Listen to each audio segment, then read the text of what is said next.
सुप्रभात बच्चों, अब तक मैंने आपको सर्वनाम के बारे में पढ़ाया। आज हम पढ़ने जा रहे हैं सर्वनाम के भेद। सर्वनाम के कितने भेद होते हैं? सर्वनाम के 6 भेद होते हैं।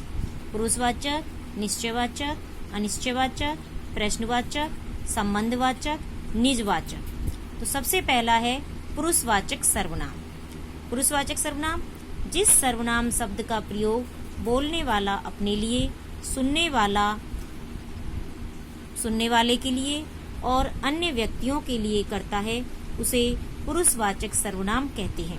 जैसे बोलने वाला अपने लिए यानी स्वयं के लिए, जैसे मैं बोल रही हूँ, और सुनने वाले के लिए जैसे तुम सुन रहे हो, और अन्य व्यक्तियों के लिए किसी, ना तो मैं ना ही आप, किसी अन्य व्यक्ति यानी कोई तीसरा व्यक्ति, जैसे कि वह उसे बुला रहा है तो उसे यहाँ पर कोई तीसरा व्यक्ति हो गया, ना मैं ना आप, तो अन्य किसी तीसरे व्यक्ति के लिए जहाँ पर इस सर्वनाम का प्रयोग होता है उसे पुरुषवाचक सर्वनाम कहते हैं। जैसे कि मेरा, हम, तुम, तुमने, मैंने आदि। मैं कल आऊंगा, मैं क्या हो गया यहाँ पर? पुरुषवाचक सर्वनाम। तुम कब जाओगे? अब तुम तुम्हारे लिए, तुम क्या हो गया? मैं तो स्वयं के लिए हो गया, है ना, बोलने वाला अपने लिए हो गया, और तुम सुनने वाले के लिए हो गया, तुम कब जाओगे।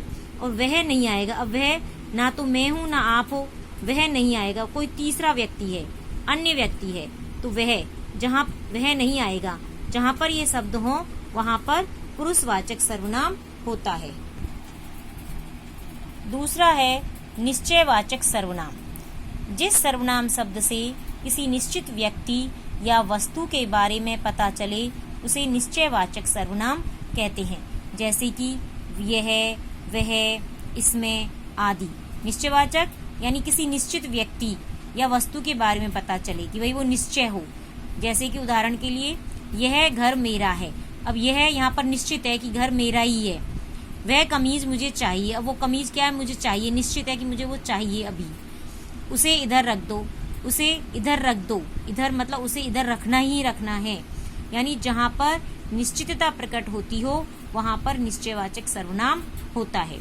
तीसरा है अनिश्चयवाचक सर्वनाम, यानी जिस सर्वनाम शब्द से किसी निश्चित व्यक्ति या वस्तु के बारे में पता नहीं चलता उसे अनिश्चयवाचक सर्वनाम कहते हैं।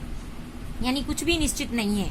जिस सर्वनाम शब्द से किसी निश्चित व्यक्ति या वस्तु के बारे में यानी कोई निश्चित ही नहीं है, इसलिए उसे अनिश्चयवाचक सर्वनाम कहते हैं। जैसे कि कोई, कुछ। अब कोई निश्चय नहीं है, कोई, कुछ पता नहीं क्या गिर गया है ना, दूध में कुछ गिर गया है, पता नहीं चल रहा है क्या गिर गया है। बाहर कोई आया है, अब किसी व्यक्ति का नाम नहीं पता कौन आया है ना, कोई, तो अनिश्चय हो गया। चाय में कुछ पड़ा है, तो कुछ मतलब क्या पड़ा है? चीटा, चींटी, मच्छर, क्या पड़ा है? निश्चय नहीं है, कुछ पड़ा है। तो यहाँ पर कोई, कुछ, ये क्या हो गया? अनिश्चयवाचक सर्वनाम हो गया। तीसरा है प्रश्नवाचक सर्वनाम। प्रश्नवाचक सर्वनाम जहाँ पर प्रश्न पूछा जाए, जिस सर्वनाम शब्द से प्रश्न का बोध होता है यानी प्रश्न के बारे में जानकारी मिले उसे प्रश्नवाचक सर्वनाम कहते हैं। जैसे क्या, कौन आदि। जैसे तुम कहाँ रहते हो, तो कहाँ यहाँ पर प्रश्नवाचक सर्वनाम हो गया। क्या आप मेरी बात से सहमत हैं? तो यहाँ पर क्या क्या हो गया? प्रश्नवाचक, प्रश्न पूछा जा रहा है। आपको किससे मिलना है? यहाँ भी प्रश्न हो गया, किससे क्या हो गया? तुम कब आए? यहाँ भी कब से प्रश्नवाचक वाक्य है। तो इन शब्दों से पता चल रहा है कि ये प्रश्नवाचक सर्वनाम है। अब पांचवा है संबंधवाचक सर्वनाम। जो सर्वनाम शब्द वाक्य में आने वाले दूसरे सर्वनाम शब्दों से जुड़े हुए होते हैं उन्हें संबंधवाचक सर्वनाम कहते हैं। जो आपस में कनेक्ट होते हैं, जुड़े हुए होते हैं। जैसे कि जो, सो, जैसा, वैसा आदि। अब जैसे यहाँ पर है, जैसा करोगे वैसा भरोगे, जैसा तुमने कार्य किया है वैसा ही तुम भरोगे, वैसा ही फल मिलेगा। जिसकी लाठी उसकी भैंस, यहाँ पे जिसकी उसकी, जो मेहनत करेगा सो सफल होगा। जो मेहनत करेगा भाई, जिसने मेहनत की उसे तो सफलता प्राप्त होगी। तो यहाँ पर जहाँ पर संबंध बताते हो वहां पर संबंधवाचक सर्वनाम होता है। अब है निजवाचक सर्वनाम। निजवाचक, निज यानी अपना, जो स्वयं के लिए कहता है। जो सर्वनाम शब्द अपने लिए प्रयोग किए जाते हैं उन्हें निजवाचक सर्वनाम कहते हैं। जैसे कि स्वयं, खुद, अपने आप आदि।